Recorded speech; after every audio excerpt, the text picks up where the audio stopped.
The warning klaxons aboard Deep Space Mining Station Helios pierced through Commander Raj Patel's sleep cycle like a plasma torch through hull plating. He was on his feet before his mind fully registered consciousness, muscle memory from years of emergency drills taking over. The station's AI, Arya, was already providing details through his neural link as he sprinted toward the command center. Unknown vessel detected on collision course. Mass and composition inconsistent with known human or debris signatures. Impact in 17 minutes. Raj burst onto the command deck where his second-in-command, Lieutenant Andrea Torres, was already coordinating the emergency response team. The main viewscreen showed a tumbling object, roughly cylindrical but with organic-looking protrusions that defied standard ship design principles. "Status report," Raj demanded, sliding into his command chair. "Object is approximately 200 meters in length, minimal power signatures detected." "No response to hails on any known frequency," Andrea reported, her fingers dancing across the holographic interface. "Trajectory suggests it's not under controlled flight." Raj studied the telemetry data streaming across his neural link. The object's speed and mass meant a collision would be catastrophic for both the station and whatever it was they were looking at. Options? "We could try to deflect it with the mining tractor beams," suggested Chief Engineer Dmitry Volkov from his station. "But the unusual shape makes it tricky. One wrong move and we could send it into a worse spin." The object rotated again, and this time Raj caught glimpse of what appeared to be windows, or at least transparent sections. His breath caught as he realized what they might be dealing with. "Those look like viewports. This isn't debris, it's a ship. And if it's not responding, there could be survivors aboard." Andrea finished his thought, her expression grim. Raj made his decision. "Dmitri, prep the tractor beams. Andrea, get the emergency response team suited up. We're going to attempt a controlled capture." The next 15 minutes were a carefully choreographed dance of technology and human precision. Using the station's powerful mining equipment in ways it was never designed for, they managed to snag the alien vessel with multiple tractor beams, gradually bleeding off its momentum. When they finally brought it to a relative stop alongside the station, the true scale of what they were dealing with became apparent. The ship's hull was covered in what appeared to be some kind of crystalline growth, with portions that seemed to pulse with a faint internal light. "Life signs?" Raj asked, though he knew their sensors might not be calibrated to detect alien biology.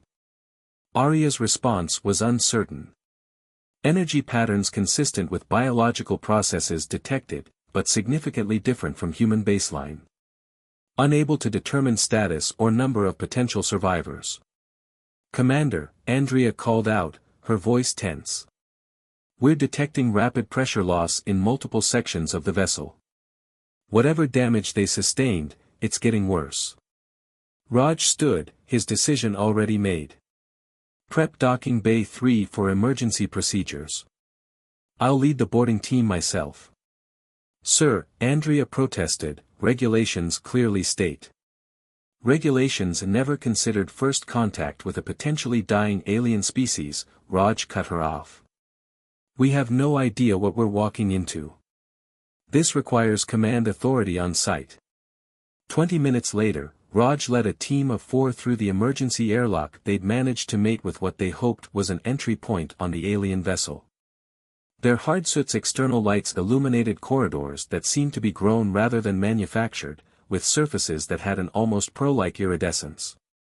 The air was thin but breathable according to their sensors, suggesting the ship's life support was failing rather than completely failed. As they moved deeper into the vessel, they encountered their first signs of the crew, bodies lying still in what appeared to be emergency pressure suits of their own design. "Life signs," called out Medical Officer Yuki Tanaka, consulting her scanner. "Weak, but present. These suits seem to be some kind of stasis system, keeping them alive but barely." Raj knelt beside the nearest alien. Through the transparent faceplate of their suit, he could see a face that was both startlingly different and somehow familiar, 2 large, expressive eyes, a delicate bone structure, and skin that seemed to shift colors even as he watched. "How many survivors can you detect?" he asked. "At least 12 distinct signatures," Yuki replied. "But we need to move fast. These stasis suits are failing one by one. Dmitri, begin prepping our medical bay for multiple unknowns." "Yuki, what's the safest way to move them?" "Their suits appear to have standard attachment points, probably for exactly this kind of emergency transport. We can use our own rescue harnesses to secure them." As they worked to save the alien crew, Raj couldn't help but think about how this moment would change everything. Humanity had long debated whether we were alone in the universe. Now they had their answer, and it had come in the form of a rescue mission. The first alien they moved began to stir as they secured them to a transport gurney. Its eyes opened, revealing pupils that contracted in a distinctly vertical manner. It made a sound, a series of musical tones that seemed to come from multiple points in its throat. Yuki's universal translator attempted to process the sounds, but couldn't establish any baseline for translation. The alien reached out with a multi-jointed hand and grabbed Raj's arm. Its skin color shifted to a deep blue, and though he couldn't understand its words, the meaning was clear in its eyes: gratitude. "Welcome to Helio Station," Raj said, knowing the alien couldn't understand him either, but hoping his tone would convey their intentions. "We're here to help." The alien's skin rippled with patterns of light, and despite the gravity of the situation, Raj felt a smile spread across his face. This was what humanity had trained for, had built these stations for, not just to mine resources, but to be ready when the moment came to reach out to the stars and make contact. They had no idea what challenges lay ahead, what complications might arise from this unexpected first contact. But in this moment, none of that mattered. What mattered was that when an unknown ship had appeared in need of help, humanity had answered the call. 3 days into what the Helios crew had started calling First Contact Week, Medical Officer Yuki Tanaka was beginning to question everything she knew about xenobiology. The alien patients, whom they discovered called themselves the Luminari, defied most of her medical training's basic assumptions. Their cellular structure actually shifts based on emotional states, she explained to Commander Patel during their morning briefing. The color changes we see aren't just surface level, their entire biology seems to respond to their psychological condition.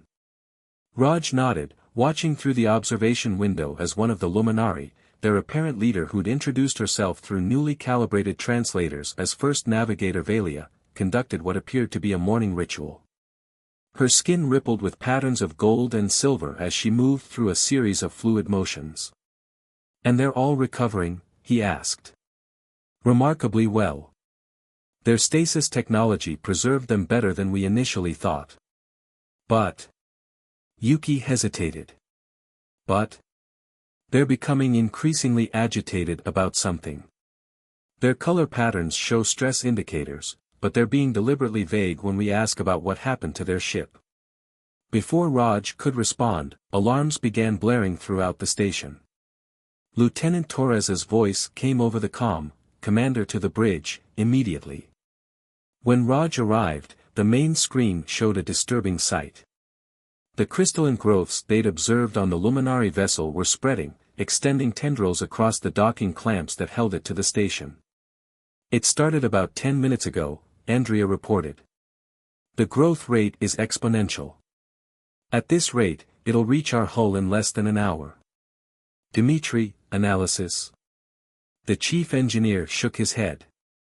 "It's like nothing I've ever seen.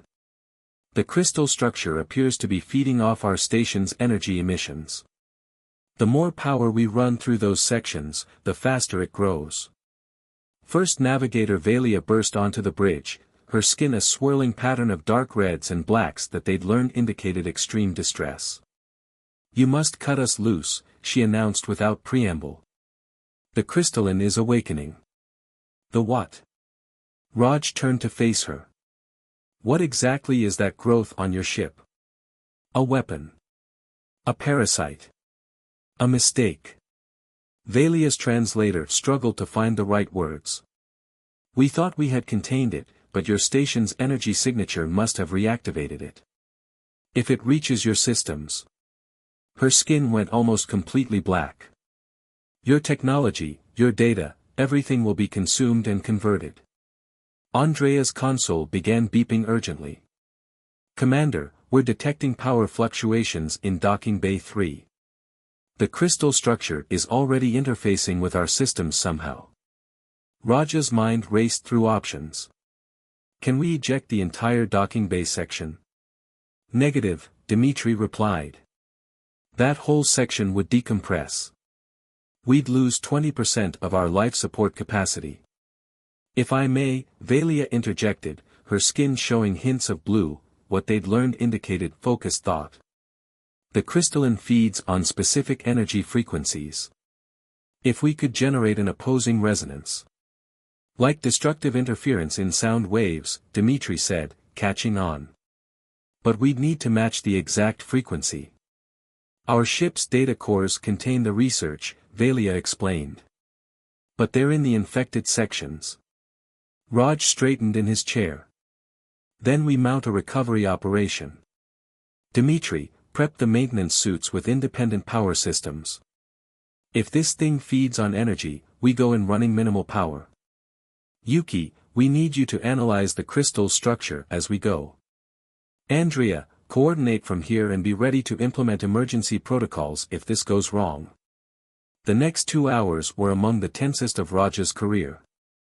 Leading a joint team of humans and Luminari, they navigated through increasingly crystal-choked corridors, using the aliens' natural bioluminescence instead of powered lights where possible.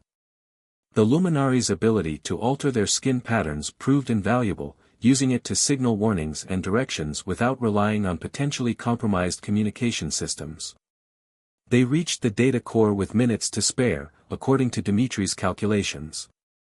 The crystal growth had nearly reached it, beautiful but deadly formations extending like frozen lightning through the ship's corridors. 2 Luminari technicians, their names still unpronounceable to human tongues, interfaced directly with their ship systems through what looked like organic data ports. Got it.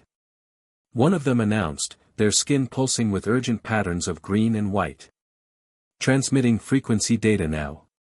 They barely made it back to the station's safe zone before Dmitri implemented the resonance pulse. The effect was immediate and stunning, the crystalline structures began vibrating, then shattered in a cascade of light and sound that rippled through both vessels. In the aftermath, as human and Luminari crews worked together to clear the debris and repair the damage, Raj found Valia in the observation lounge, her skin showing complicated patterns he hadn't seen before. Those colors, he said. I don't recognize them. They represent an emotion we rarely have cause to display, she replied. In your language, the closest approximation would be, hope born from shame. Shame. About what happened? The crystalline was our creation, she admitted. An attempt to develop living technology that could adapt and grow. When it proved unstable, dangerous, we tried to destroy it. Instead, it nearly destroyed us. She turned to face him fully. We did not wish to admit our mistake to a new species. We feared it would color your perception of us. Raj considered this. On Earth, we have a saying, the true measure of intelligence isn't never making mistakes, it's how we learn from them. Your knowledge helped us stop it. That counts for more than the fact that it existed in the first place. Valia's skin shifted to include hints of the gold he'd learned meant joy or amusement. We have a similar saying. Though ours involves metamorphic creatures and lunar cycles, and loses something in translation. For the first time since the crisis began, they both laughed. It was a small moment, but significant, proof that despite their differences, despite the dangers and misunderstandings, there was hope for their species to find common ground. But neither of them knew that this crisis was only the beginning.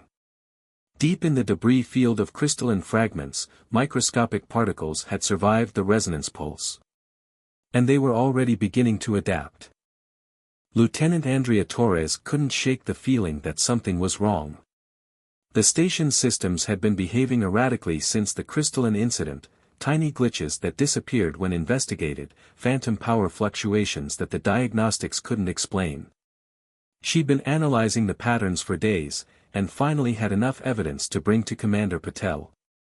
"Look at these energy signatures," she said, projecting a holographic display in Raj's office. "They're almost imperceptible, but they're moving through our systems like they're searching for something." Raj studied the data streams, his expression growing more concerned. "Have you shared this with our guests?" "Not yet. I wanted to be certain first." Andrea hesitated. "Sir, I think some of the crystalline structures survived. They're evolving, adapting to our countermeasures." Before Raj could respond, Dmitri burst into the office, his face pale. "Commander, you need to see this."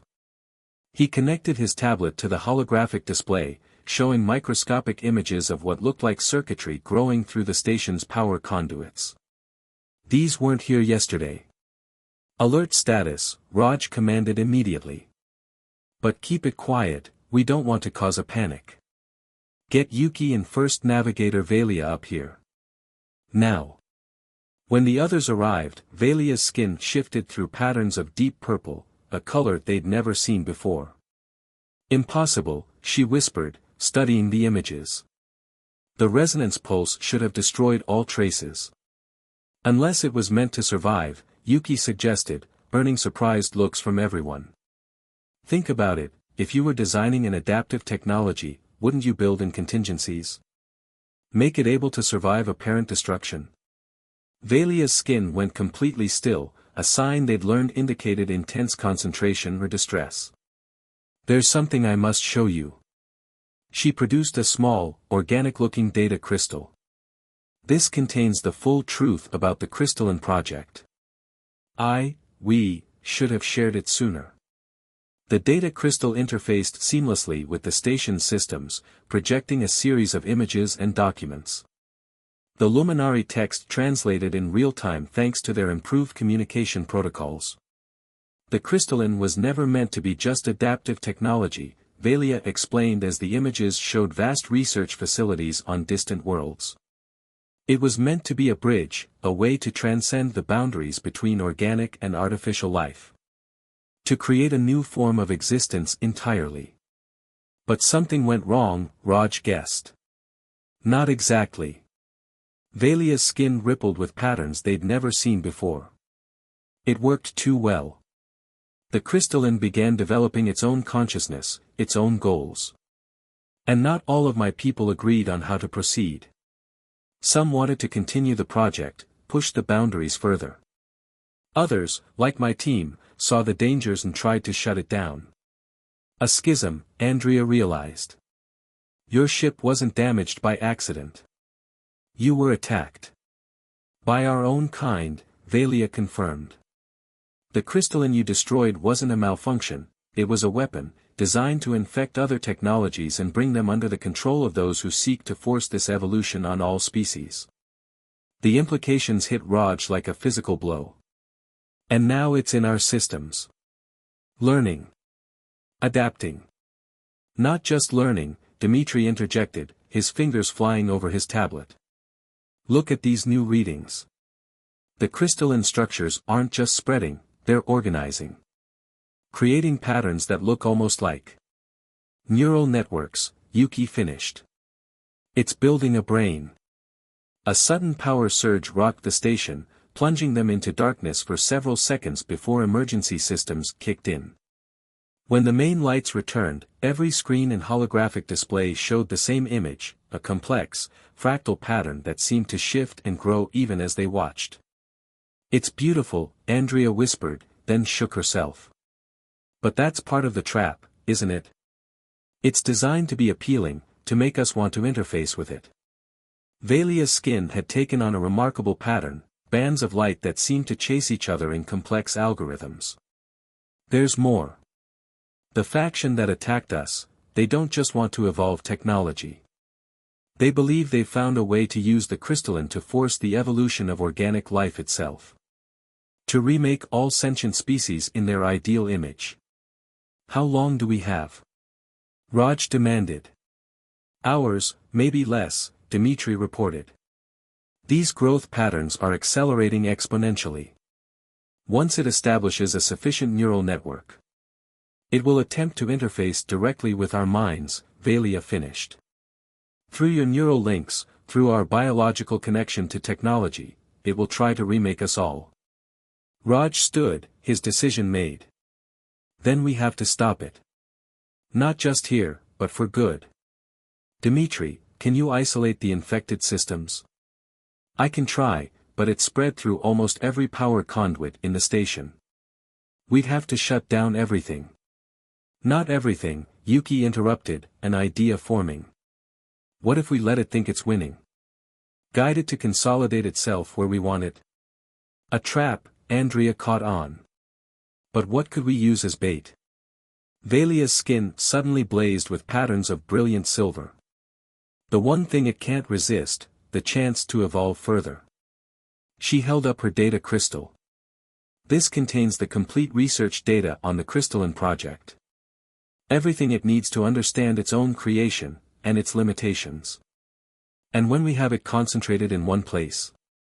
Raj asked. We hit it with something it can't adapt to, Dmitri said, his eyes lighting up. Not energy, not technology, but the void itself, Valia finished. If we can trap it in a contained section and expose that section to space. No power, no technology, no organic matter to sustain it, Yuki nodded. Just the absolute zero of space. It's a good plan, Raj said. But someone will have to manually override the containment systems from inside the trapped section. The crystalline will have control of our remote systems by then. I'll do it, Andrea volunteered immediately. No, Valia interrupted, her skin pulsing with determination. It has to be me. My people created this threat. And only I can interface with the data crystal in a way that will make the trap convincing. The room fell silent as they all realized what this meant. Then Raj spoke, we're not sacrificing anyone. We'll find another way. Valia's skin showed a pattern they'd come to recognize as a smile. Who said anything about sacrifice? Your species isn't the only one that can show ingenuity in a crisis. Time was running out aboard Helios Station. The crystalline infection had spread through 60% of the station's systems, and the remaining uninfected sections were shrinking by the minute.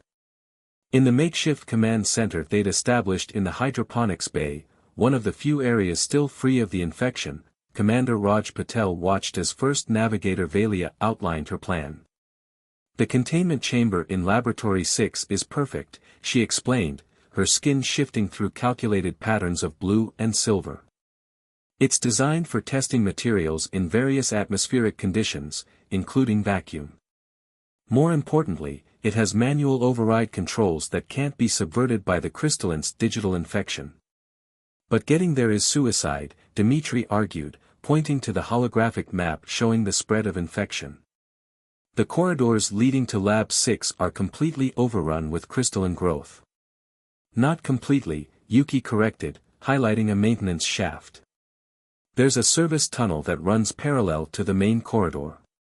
It's too small for the crystalline structures to grow effectively, they need more space for their lattice patterns. Even if we can reach the lab, Andrea interjected, how do we lure the crystalline consciousness there? It's growing more sophisticated by the minute. It might recognize a trap. Valia's skin rippled with what they'd learned was her species' equivalent of grim determination. Because I'm going to offer it exactly what it wants, a willing fusion of organic and artificial life. The humans exchanged worried glances. You said that was exactly what we're trying to prevent, Raj reminded her. Yes, but the crystalline doesn't know that I understand its true nature now. Valia held up her data crystal. This contains more than just research data. It contains the original cognitive patterns of the first successful organic-synthetic fusion. The crystalline wants this more than anything, it's the key to perfecting its evolution. And once we have it concentrated in the lab? Dmitri asked. That's where it gets interesting, Valia replied, her skin showing hints of gold, amusement. Lieutenant Torres, how are you with zero-gravity acrobatics? Andrea blinked. I was top of my class in spacewalk training, but what does that have to do with? Her eyes widened. The maintenance shaft.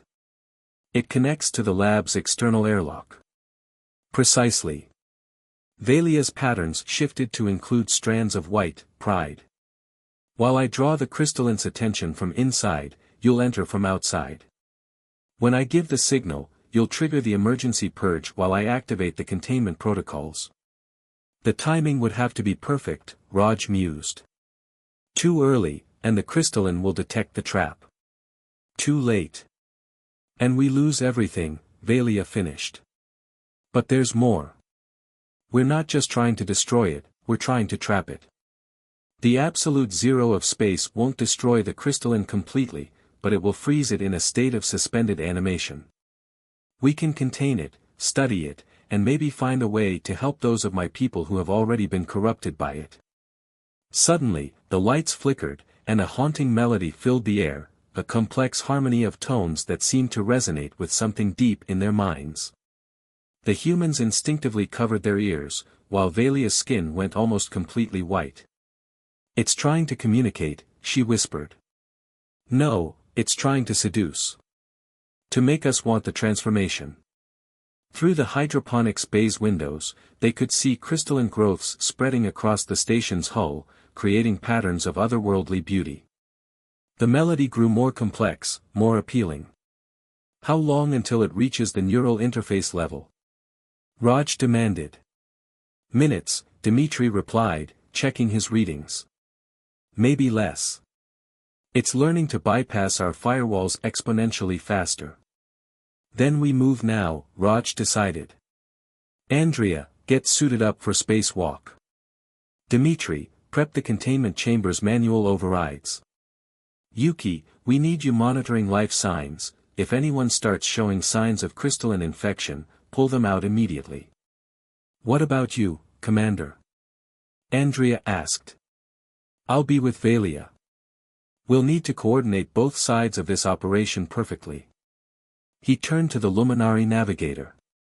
You're sure about this? Valia's skin showed a complex pattern they'd never seen before, something that seemed to combine determination, fear, and hope. My people created this. We tried to play at being gods, to force evolution to follow our desired path. Now we have a chance to make it right, not through control, but through cooperation. The melody changed, becoming almost painfully beautiful. Through the windows, the crystalline growth had begun forming what looked like faces, human and luminary features blended together in impossible ways. Look at what we could become, a voice echoed through the station speakers, not quite human, not quite luminary, but somehow both. Why resist perfection? Because perfection without choice isn't perfection at all, Valia responded, though the entity probably couldn't hear her. It's just another form of prison. They moved quickly after that, each to their assigned tasks. As Raj helped Valia prepare the data crystal for its role as bait, he asked her something that had been bothering him. Earlier, you said this wasn't a sacrifice. What did you mean? Valia's skin rippled with that same pattern of gold, amusement. Your species has a saying, keep your friends close and your enemies closer. We have a similar philosophy, though ours involves a metaphor about incorporating poison into one's own blood to develop immunity. You're going to try to interface with it. Not try. I already am. Her skin suddenly displayed complex mathematical patterns.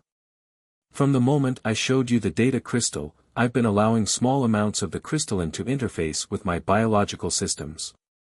Learning its patterns. Finding its weaknesses. Raj stared at her in shock. That's incredibly dangerous. Yes, she agreed. But sometimes the only way to truly understand something is to let it become part of you, while remembering that you don't have to let it control you. The station shuddered around them as the crystalline continued its expansion. Time was up. As they headed for Lab 6, Raj couldn't help but wonder if they were about to witness the next stage of evolution, or the last stand of both their species as they knew them. Laboratory 6 had become something out of a fever dream. Crystalline formations pulsed with internal light, creating ever-shifting patterns across every surface. The air itself seemed to shimmer with microscopic particles that caught the light like diamond dust. Commander Raj Patel and First Navigator Valia stood at the entrance, watching the beautiful nightmare unfold. "Ready?" Raj asked, checking his protective suit one final time. They'd modified both their suits with Luminari bioshielding technology, hoping it would provide some protection against the crystalline's influence. Valia's skin rippled with complex patterns that somehow managed to convey both fear and absolute determination. "Born ready, as your people say." She held up the data crystal. "Though I admit, deliberately attracting the attention of a potentially hostile synthetic consciousness wasn't covered in my navigation training." Through their comms, Andrea's voice came in clear, in position at the external airlock. "Ready to breach on your signal. Dimitri here. Manual overrides are prepped and isolated from main systems. Yuki has medical standing by, though she says to try not to need it."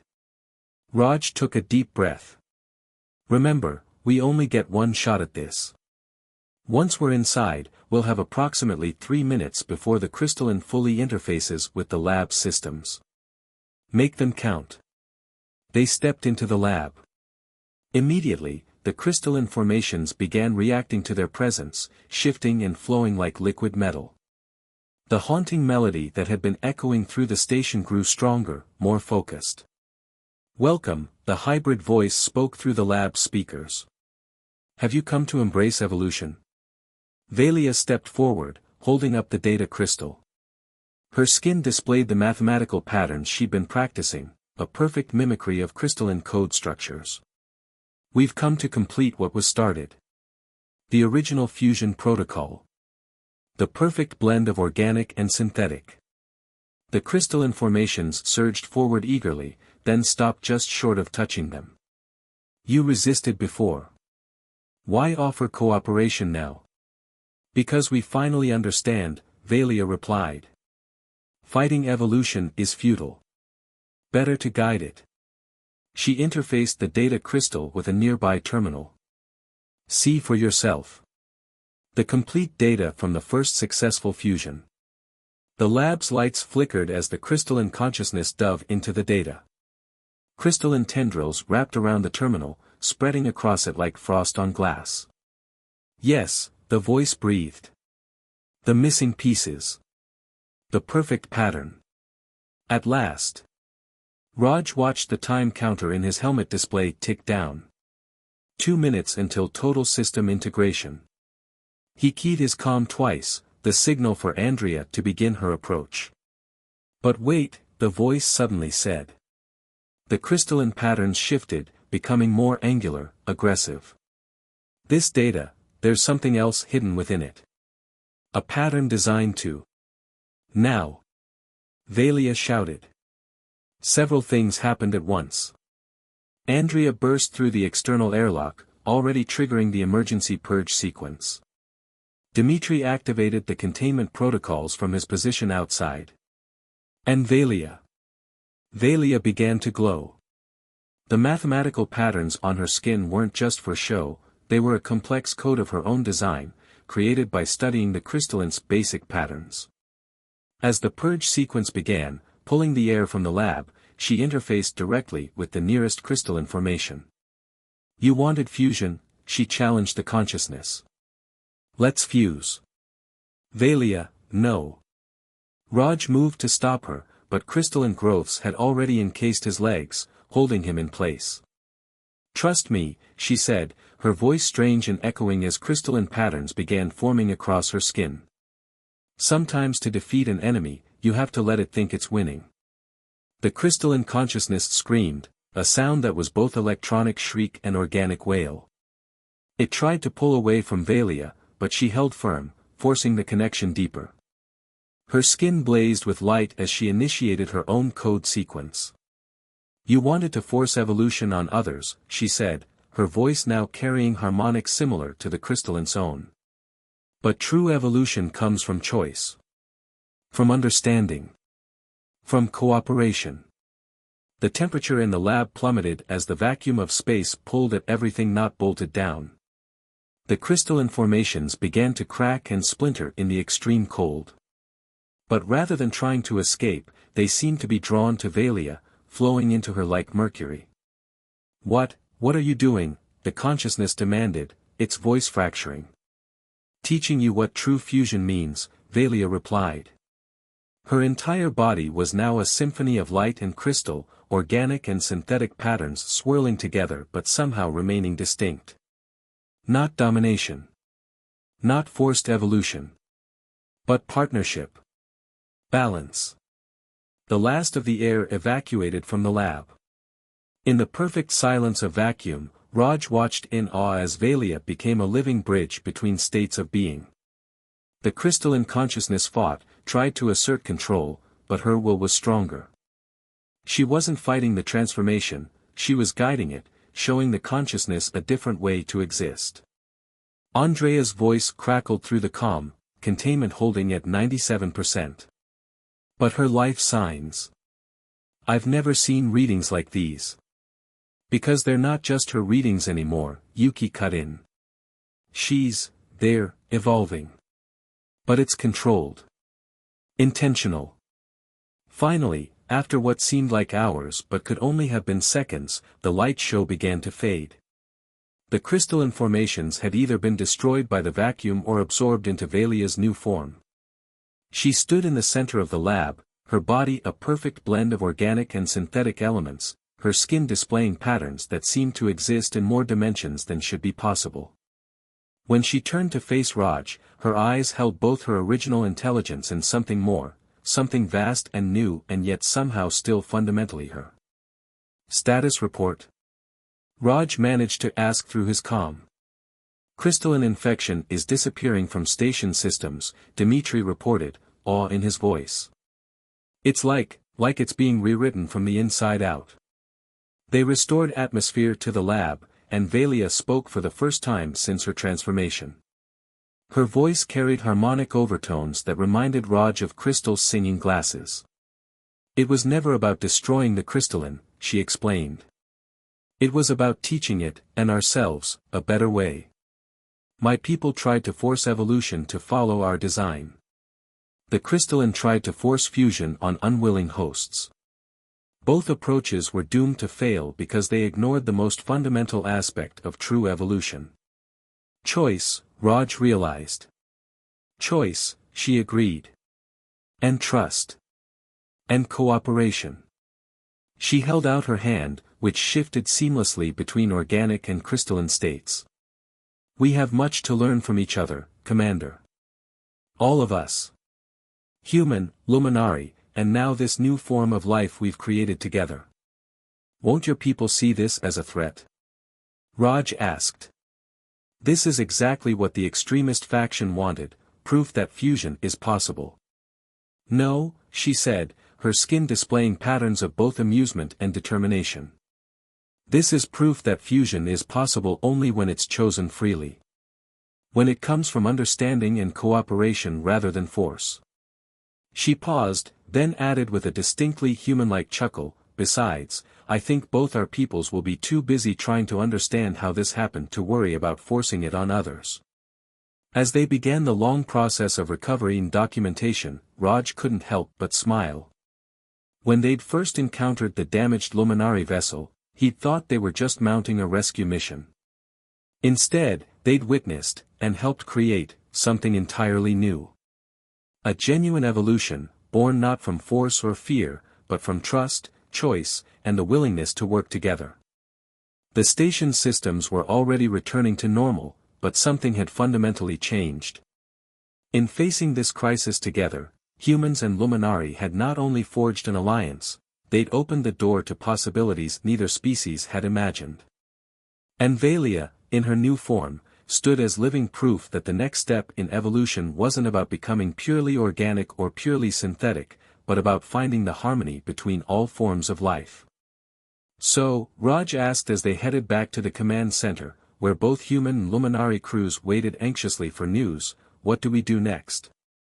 Valia's skin displayed a pattern that somehow combined all the colors they'd come to associate with hope, determination, and joy. We do what both our peoples do best, Commander. We explore. We learn. And we grow, together.